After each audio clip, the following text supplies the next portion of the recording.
आइए देखते हैं बैठचंद मजा आएगा। কটা দা কেমন আছো? এই যে ভালো আছি। হ্যাঁ তুমি কুড়িটা ফুলা মারতে পারবা?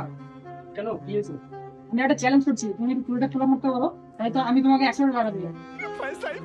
তুমি হবে তোমার দ্বারা? হ্যাঁ স্যার তাই করি। ঠিক আছে চলো চলো। তোমাদের স্টার্ট। আমি গুনছি 1 2 জোরে ধরো, জোরে ধরো। 4 5 6 7 8 9 10 11 12 13 14 15 চলো চলো হবে चलो हवे चलो চলো 17 चलो हवे তিনটে আসতে হবে তার বেশি তিনটে দুটো 19 তুমি দ্য লাস্ট 20 তুমি चलो हवे 21 চুজ भाई मजा आया। কটা দেয় 21টা চিনা মেরে দিয়েছে তো এই কটা দেয় এটা তোমার জন্য